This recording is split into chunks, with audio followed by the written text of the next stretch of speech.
کتاب العلم.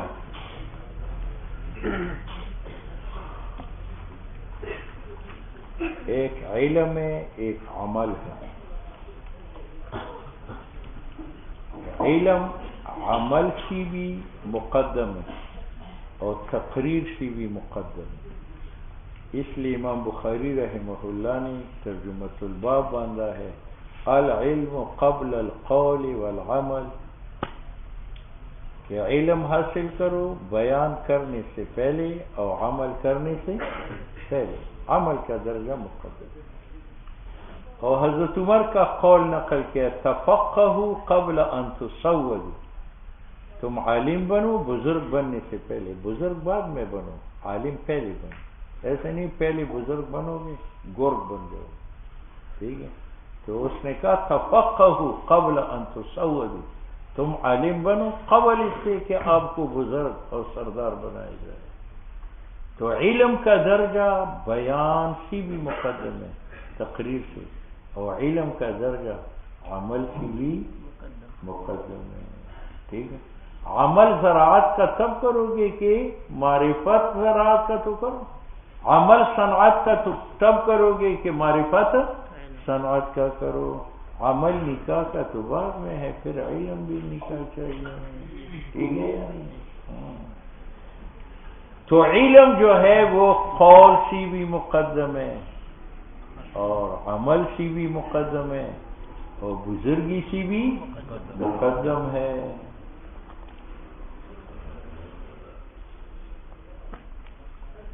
عن عبداللہ ابن عمرو قال قال رسول اللہ صلی اللہ علیہ وسلم بلغوا عنی، پہنچاؤ علم مجھ سے، ولو آیتن، اگرچہ ایک آیت کا علم ہو. حدثوا عن بنی اسرائیل، اور تم بنی اسرائیل کے قصے بیان کرو. ولا حرج، اس میں حرج نہیں ہے. پہلے گزر چکا تھا کہ حضرت عمر نے تورات پڑھنا شروع کیا، حضور ناراض ہو گئے. یہ اس وقت جب لوگ مسلم تھے، آداب اسلام سے واقف نہیں. ومن کذب علی متعمدا، جو میری طرف جھوٹ منسوب کرے گا آمدن، فلیتبوا، وہ تیار کرے اپنا ٹھکانہ جہنم. قال رسول اللہ صلی اللہ علیہ وسلم من حدث عنی بحدیث، جو میری طرف سے ایک حدیث بیان کرے، یرا انہ کذب، اور دیکھا جاتا ہے کہ وہ حدیث جھوٹی ہے، فہو، یہ نقل کرنے والا احد الکاذبین، دو میں سے ایک کاذب ہے. ایک وہ جھوٹ بنانے والا ہے اور دوسرا جھوٹا اس کا نقل کرنے والا ہے. قال رسول اللہ صلی اللہ علیہ وسلم من یرید اللہ بہ خیرا، جس کو اللہ پیدا کرتا ہے جنت کے لیے، یفقہہ فی الدین، اللہ اس کو علم دین میں دیتا ہے. اب حضور نے علم ابو بکر کو بھی پڑھایا، حضرت بلال کو بھی پڑھایا، لیکن ابو بکر مجتہد تھے اور بلال نہیں تھے. حضور نے فرمایا یہ میری جانبداری نہیں ہے، میں تو علم برابر تقسیم کرتا ہوں، دل میں اتارنا اور دینا یہ اللہ کا کام ہے. انما انا قاسم، میں علم تقسیم کرتا ہوں، واللہ یوصی. قال رسول اللہ صلی اللہ علیہ وسلم الناس معادن کمعادن الذهب والفضة، لوگ کان ہے جیسے سونے اور چاندی کے کان. کیا معنی؟ اس کا ایک معنی یہ ہے کہ پہاڑوں میں سونے اور چاندی کے کان ہوتے ہیں. اس سونے اور چاندی کا مالک کوئی بھی نہیں ہوتا، جس نے محنت کی، کھدائی کی اور اس کا ہاتھ پہنچا تو وہ. تو یہ علم جو ہے یہ بھی سونے اور چاندی کا کان ہے. یہ سب زیادہ کو نہیں ملے گا، پیر زیادہ کو نہیں ملے گا، مفتی زیادہ کو نہیں ملے گا. جو اس کے لیے محنت کرے گا وہ اس کو پالے گا. تو جس طرح معادن الذهب والفضة پر کسی کی ٹھیکیداری نہیں ہے، جو محنت کرے گا اس کو ملتا ہے. تو اسی طرح علم پر کسی خاندان اور کسی آدمی کا ٹھیکہ نہیں ہے جو محنت کرے گا. ایک دوسرا یہ کہ الناس معادن کمعادن الذهب والفضة، جس طرح پہاڑوں کے پیٹ میں سونا اور چاندی ہے لیکن اس تک پہنچنے کے لیے کھدائی کرنی پڑتی ہے، اسی طرح ہر طالب علم میں کے ذہن میں استعداد علم کا ہے. مدرس کا کام ہے کہ اس کی کھدائی کرے اور اس سے پردے ہٹائے تو وہ علم چمک اٹھے گا. علم تو اس کا معنی یہ ہے کہ جس طرح سونے اور چاندی نکالنے کے لیے کھدائی کی محنت کرنی پڑتی ہے، اس طرح طالب علم کا خفیہ استعداد نکالنے کے لیے مدرس کو کھدائی کی محنت کرنی پڑے گی کہ ان کو سمجھائے، محنت سے سمجھائے، صاحب ملکہ بنائے۔ خیارہم فی الجاہلیہ خیارہم فی الاسلام، جو آدمی سردار ہو زمانے جاہلیت میں وہ سردار ہوگا اسلام میں، لیکن شرط ہے اذا فقہوا، جبکہ وہ فقیہ بنے، وہ عالم بنے۔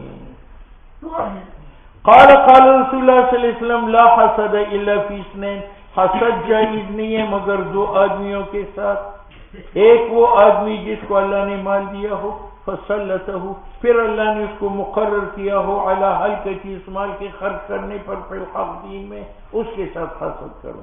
اور ایک آدمی جس کو اللہ نے علم دیا ہو وہ اس پر فتوے دیتے ہیں، وَيُعَلِّمُهَا، اور درس کرتا ہے، اس پر حسد کرو۔ ایک حسد ہے، ایک غبطہ ہے۔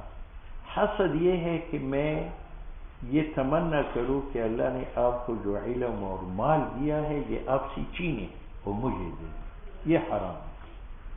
اور ایک غبطہ ہے کہ میں یہ کہوں اللہ نے آپ کو جو مال دیا ہے یہ اللہ آپ کو نصیب کرے اور اس جیسے نیک مال مجھے بھی، آپ کو جو اللہ نے علم دیا ہے میں کہوں اللہ وہ آپ کو نصیب کرے اور اس جیسے مجھے بھی، تو حسد حرام ہے اور غبطہ۔ اب یہاں پر اعتراض ہے کہ ان دو آدمیوں کے ساتھ حسد جائز ہے، لا حسد الا فی، حالانکہ حسد ان کے ساتھ ناجائز ہے۔ اس لیے قاری نے کہا کہ حسد سے مراد غبطہ ہے، یعنی غبطہ نہ کرو مگر دو آدمیوں کے ساتھ ہے، ایک وہ آدمی جس کو اللہ نے مال دیا ہو فسلطہ، پھر اللہ نے اس کو مقرر کیا ہو اعلی حلقہ کی اس مال خرچ کرنے پر فی الحق، تو آپ غبطہ کری کہ اللہ اس کا مال اس کو نصیب کرے، مجھے بھی مال دے تاکہ سخاوت کروں۔ اور اس آدمی کے ساتھ غبطہ کرو جس کو اللہ نے علم دیا ہو، وہ اسی علم کے مطابق فتوے دیتا ہے، وَيُعَلِّمُهَا، اور درس و تدریس کرتا ہے، اس سے غبطہ کرو کہ اللہ اس کا علم اس کو نصیب کرے اور اس جیسا علم اللہ مجھے بھی۔ ایک توجیہ کہ حسد سے مراد غبطہ ہے، دوسرا یہ کہ حسد سے مراد حسد ہے، لیکن حدیث کا معنی یہ کہ اگر حسد جائز ہوتا تو ان دو آدمیوں کے ساتھ جائز ہوتا، کیونکہ سخاوت والا مال اور تدریس والا علم بہت اعلیٰ چیز ہے، مگر ان دو کے ساتھ بھی جائز نہیں ہے تو کسی کے ساتھ جائز۔ عن ابی ہریرہ قال قال رسول اللہ صلی اللہ علیہ وسلم اذا مات الانسان، جب انسان مرتا ہے، انقطع عنہ عملہ، اس کی نماز روزے سب منقطع ہوتے ہیں، الا من ثلاثۃ، تین نیک اعمال منقطع نہیں ہوتے، من صدقۃ جاریہ، اس نے مدرسہ، مسجد، پل، راستہ، اسپتال بنایا تو یہ صدقہ جاریہ موت کے بعد ثواب ملے گا، او علم ينتفع به، یا اس نے علم پھیلایا ہو، اب وہ عالم مدرس مرا لیکن اس کے شاگرد پڑھاتے ہیں، وہ پڑھاتے ہیں، وہ پڑھاتے ہیں، اس علم کا ثواب اس کو اخیر تک قیامت تک ملے گا۔ او ولد صالح يدعو له، یا اس کی وفات کے بعد نیک بیٹا ہو، اس کی اولاد ہو، اس کے لیے دعا کرے۔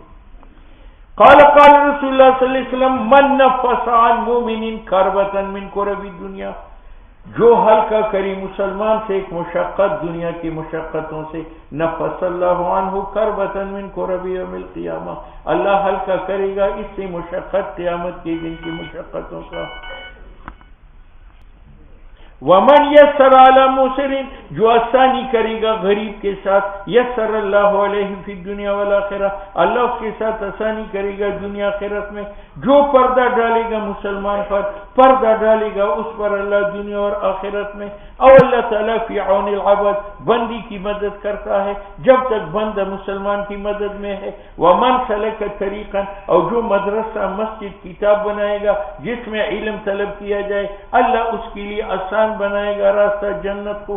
ومجتمع قوم، اور جمع نہیں ہوتے طالب علم، فی بیت من بیوت اللہ، مسجد درسگاہ میں، کہ وہ پڑھتے ہیں خدا کی کتاب کو، وَيَتَدَارَسُونَهُ بَيْنَهُمْ، اور درس و تدریس کرتا ہے، مگر ان پر سکون نازل ہوتا ہے، رحمت ان کو احاطہ کرتی ہے، حفتهم الملائکہ، فرشتے ان کو پروں کی لپیٹ میں لیتے ہیں، اور اللہ ان کو ذکر کرتے ہیں ان فرشتوں میں۔ ومن بطأ به عمله، جس کو پیچھے کری جہنم سے اس کے اعمال، یعنی اعمال کم ہے، لم یسرا به نسبه، اس کی سبزت اس کو جنت میں نہیں لے جا سکے گی، نسب درکار نہیں ہے، علم درکار ہے. ٹھیک ہے. قال رسول اللہ صلی اللہ علیہ وسلم ان اول الناس یقضى علیہ، یہ تبلیغی بزرگ بیان ہے کہ دوستو بزرگوں تبلیغ میں چلے جاؤ، دیکھو اللہ جہنم میں سب سے پہلے عالم کو کرا دے گا. کس کو؟ اور بدبخت تفصیل نہیں کرتا، وہ عالم جو شہرت کے لیے علم حاصل کرتا ہے اور جو اشاعت دین کے لیے کرتا ہے، اس کا یہ درجہ ہے. اب دیکھو صاحب مشکات نے یہ ایک سبق کا ایک، ہم ساری زندگی تبلیغ پر اس کا ثواب حاصل نہیں کرتے، یہ قیامت تک لوگ پڑھیں گے، پڑھائیں گے، اصلاح ہوگی. ٹھیک ہے، یہ سب سے بڑی تبلیغ ہے. باقی ایسے قال رسول اللہ صلی اللہ علیہ وسلم ان اول الناس، اول وہ آدمی یقضى علیہ جس کے خلاف فیصلہ کیا جاتا ہے قیامت کے دن، رجل وہ شہید ہوگا جو شہید کیا گیا ہو، فوتیہ بھی وہ لایا جائے گا، فعرفہ نعمہ، اللہ اپنی نعمت اس کو ظاہر کرے گا، فعرفہ کو پہچانے گا، اللہ پوچھے گا فما عملت فیہا، تم نے کیا شکریہ ادا کیا؟ وہ کہے گا قاتل فیکا، تیری راہ میں لڑا، حتی استشہدت، مجھے شہید کیا گیا. اللہ فرمائے گا جھوٹ بولتے ہو، ولکنک قاتلت لأن یقال جری، آپ اس لیے لڑے تھے کہ لوگ کہیں بہادر. تو شہادت کی وجہ سے جہنم میں گیا، ایمان سے بتاؤ، یا ریا کی وجہ سے؟ وہ کہتے جہاد پہ نہیں جاؤ، تبلیغ پہ جو مجاہد جہنم میں. تعالیٰ فرمائے گا سمتی فقط تھی، بس یہ کہا جا چکا ہے کہ یہ دلیر ہے، مجھ سے ثواب نہ مانگو. سمو میرے بھی، پھر اس کے بارے میں حکم ہوگا، فصوحب علی وجہہ، الٹی منہ کھینچا جائے گا، حتی القی فی النار.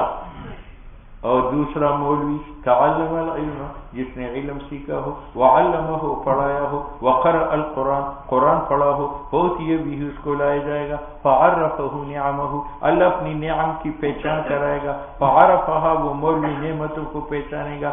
اللہ پوچھے گا فما عملت فیہا، آپ نے کہاں تک عمل کیا؟ وہ کہے گا پروردگار میں نے سیکھا علم کو، وعلمت سکھایا، اور میں نے تیری رضا کے لیے قرآن پڑھا.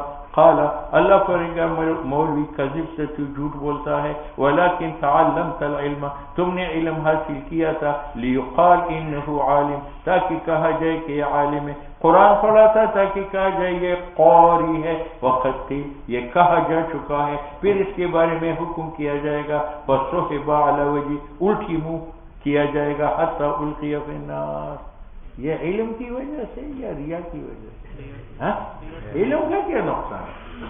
وَرَجُلٌ وَسَعَ اللَّهُ عَلَيْهِ، اور پھر وہ آدمی جہنم میں ڈالے جائے گا جس کو اللہ نے مال دیا ہو، وَآتَاهُ مِنْ أَصْنَافِ الْمَالِ کلی، اور ہر قسم کا مال دیا ہو، اوتیہ بھی بولایا جائے گا، فعرفہ نعمہ فعرفہا، قال اللہ پوچھے گا فما عملت فیہا، قال ما ترکت، میں نے نہیں چھوڑا ایک راستہ کہ آپ پسند کرتے تھے اس میں خرچ کیا جائے، مگر میں نے اس میں مال خرچ کیا. قال اللہ فرمائے گا کہ یہ امیر صاحب جھوٹ بولتا ہے، ولکنک فعلت، آپ نے سخاوت کے لیے، قال هو جواد، تاکہ کہا جائے یہ سچی ہے. وقت قیل، یہ کہا جا چکا ہے، پھر اس کے بارے میں حکم کیا جائے گا، فصحب به علی وجہہ، اس کو الٹا کیا جائے گا منہ پر، ثم القی فی النار. یہ سخاوت کی وجہ سے یا ریاکاری کی وجہ سے؟